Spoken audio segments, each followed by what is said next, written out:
What is going on, my boxing family? It is your boy Martin, aka the Boxing Purist. Welcome to the Truth and Absolute channel, where I speak the truth and nothing but the truth, so help me good God Almighty. Alright, y'all, this is your first time visiting the channel. Make sure that you hit me with that 3-piece. You know what the 3-piece is? It is like, subscribe, notification bell.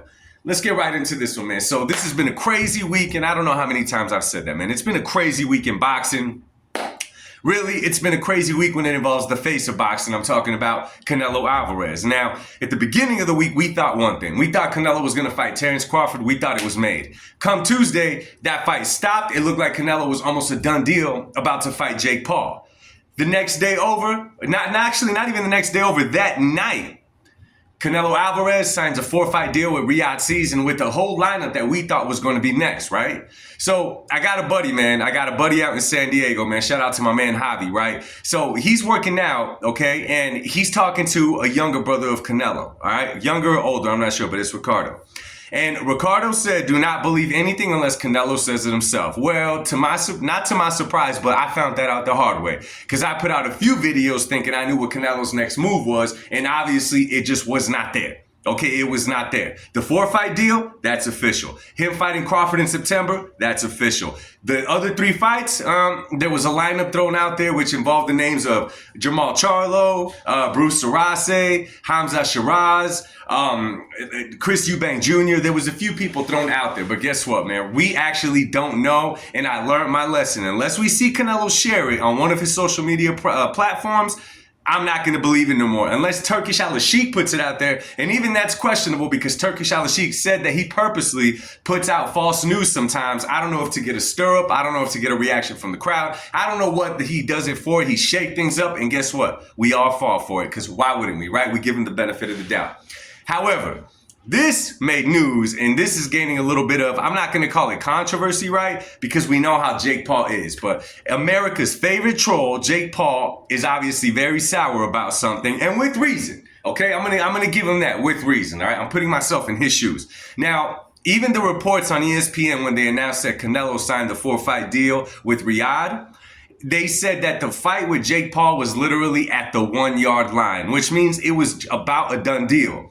Obviously, you guys saw the videos of Jake Paul putting out there that they had a contract in place, some comments that Canelo said that it was going to be on Netflix, but Canelo wanted it to be a pay-per-view, this back and forth. Well, obviously, that paper is not a Canelo forged signature. So that part is true. Was it going to be a fight? I believe that they were about to make a fight. I'm going to be real with you. But then again, I don't know, man, because listen, we may think that we know how Canelo and his team moves, but at the end of the day, we really don't know how they move because they're not out there like that. They just kind of make things happen. So even though they tell us it was at the 1-yard line, right? We don't know what was the holdup exactly. Now, we're hearing Jake Paul's edge, right? Because Canelo put out a little video. He said like 3 words. Excuse me, it was like, I don't fight YouTubers, I only fight real fighters, and that was the end of it. That was enough to get a whole stir-up on behalf of Jake Paul. Now, he's putting out videos of him mariachi dancing. He's talking smack, taking shots at Canelo, this and that. He's obviously sour, okay, that the fight did not go through. Now, there's a couple things that Jake Paul said, though. And again, man, I mean, it's hard to take what a troll says serious, okay? That's just what it is. And guess what? If you build your reputation on being a troll, when you finally want somebody to take you serious, it's going to be kind of hard. Unless, of course, you're fitting the narrative of what people want to think, then it's going to be real simple to think those kind of things. You know what I'm saying? That's going to be real easy, and a lot of people are going to run with it. I've seen posts, Canelo duck Jake Paul, this and that, whatever. In that same video, though, Jake Paul goes to say some things. And again, I'm like, bro, you're sour. Just knock it off. Okay, just knock it off. He says some things in there, he says that, Canelo doesn't want to face real fighters, that he's facing 135-pound Terence Crawford and not Benavidez. And then I'm like, bro, you're sour that he's not fighting you. Why are you bringing up Terence Crawford or David Benavidez? You said he doesn't want to fight a real fighter. What was he going to do fighting you, Jake Paul? What was he going to do fighting you? Fight a real fighter? You know what I'm saying? And then he goes off to say, that he's disloyal, that he didn't want the fight to be on Netflix. He wanted it to be on pay-per-view to charge his fans. And this is where I got to step in, okay? And the Turkish Al-Sheikh interview kind of proves this. Now, I don't know exactly I don't know if Canelo was actually 100% going to fight Jake Paul, which it looked like he was, or if he was using it as leverage to kind of get another deal from Turkish Al-Sheikh. We don't know that. Turkish Al-Sheikh came out and said that he did not match the offer that was made to him by Jake Paul, but I'm assuming that's for one fight. I'm assuming that that is just for simply one fight. At this stage in Canelo's career, he's been a free agent for a long time. He may want to do a tour de Canelo where he has a secured contract, right? Where he has a secured amount of money that he is going to make, that he doesn't have to go through all this stuff again. You know, I finished this 4-fight deal and I'm done, right? Now, I think personally that had Canelo gone on to fight Jake Paul, okay, one, it would have hurt the Canelo brand for him to fight a Jake Paul at this stage of his career. If this is a going away fight, if this is a comeback from retirement 5 years from now to fight Jake Paul, that's one thing. Okay, that's one thing. But technically, Canelo is still an active fighter. Now, if he just wants to make regular fights against regular dudes and just make them events, like I say, not legacy fights, but just events, it's cool. Munguia is there. Berlang is there. Hell, Benavidez is there. If you're going to go that route, that's cool because you're not trying to add to your legacy. You're just making events for the people and you're making money, right?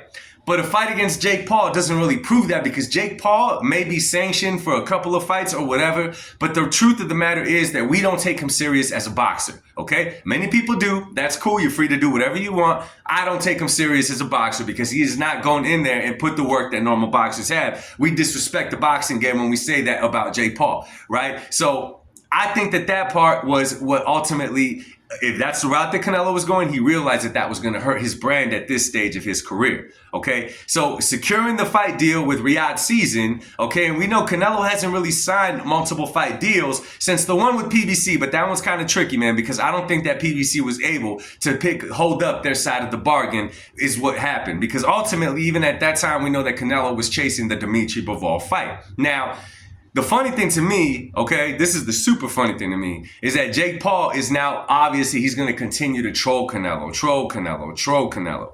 But this is what we expect out of him. The thing is that who else is out there for Jake Paul to fight without finding an actual fighter? You saw Andy Ruiz throw his name in there. We'll see what happens. I doubt that he's going to fight him. There was talks about him fighting each other, Jake and Logan fighting each other. I don't think that's going to happen. But right now, obviously, Jake Paul is very, very sour at the idea. And now, this is the part that this is where I say Canelo's pretty smart. The more that Jake Paul calls out Canelo's name, the more he builds up Canelo's name. And the reality is he doesn't need him to build up his name. So I said this earlier, Canelo and his team, they have a slick way of moving. And right now, what are we talking about this whole week? And when Jake Paul mentions Canelo's name, we don't even hear Jake Paul. We just hear Canelo. Whether you like Canelo or dislike Canelo, that's all you hear. So, sorry, Jake Paul, man, you did not hit the lottery, right? You did not hit the lottery into the biggest payday that you were going to get. It's not going to happen anymore. And Canelo, obviously, he has next fights. I'll be putting videos out on that. But let me know what you guys think of the situation. Do y'all think the fight was actually going to happen? Or do you think that Canelo was using this as leverage with Turkish Al-Sheikh to score the 4-fight deal that he ended up scoring? We don't know the dollar amount he was going to get with Netflix. We don't know how much he's making with Turkish Al-Sheikh right now. But do y'all think it was strategic, right? Or y'all think that Canelo was actually going to go through? Let me know, man. Drop it in the comments section. I love engaging in boxing with y'all. Much love to y'all, and God bless y'all. Peace.